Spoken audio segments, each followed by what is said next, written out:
Hi, this is Mama Brown, and I wanted to speak with you today about affidavits, the difference in affidavits, as well as special education needs. So let's dig in.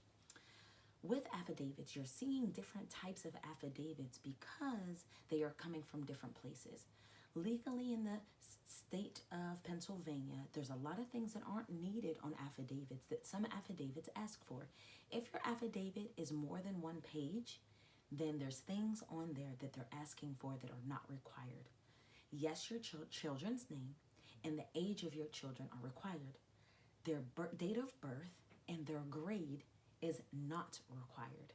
And so that is why you're seeing different affidavits in different places. So I'll link the affidavit that I use, that it gets approved every year. I will link that down below.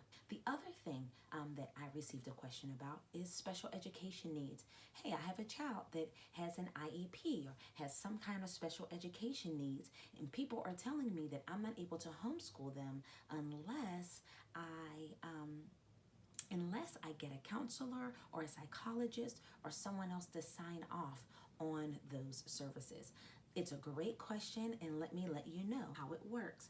So the reason why someone would need for a counselor or a psychologist to sign off on homeschooling would only be if, when you're removing your child from the school district, you were still requesting that they receive services from the school district. So if you have a speech therapist, if you have some behavioral therapies that come through the school and you want to keep those, then you do need approval from the school.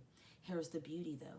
Our children all have pediatricians, and with having pediatricians, the pediatricians can recommend behavioral therapists, speech therapists, and all of those things to you without being connected to the school district. So no, they do not have to approve you homeschooling your child. Now, if you can still want to continue that relationship, because of course, hey, I want to remove my child to homeschool them, but they really enjoy their speech therapist, they really enjoy their behavior therapist, then by all means, know that that is another step, that yes, you would have an affidavit signed, but also you would have an approval that is necessary.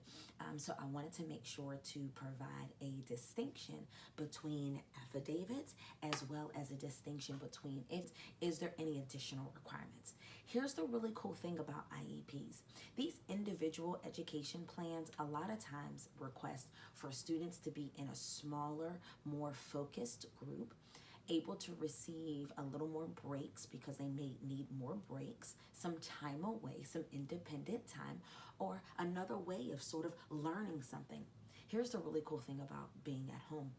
You're able to do those things automatically and sort of fulfill those needs of the IEP by bringing them home. So if homeschool is something that you want to do, but you feel like, well, because my child has an IEP, or because they're special, they have some special needs, know that you can still receive help from the school district.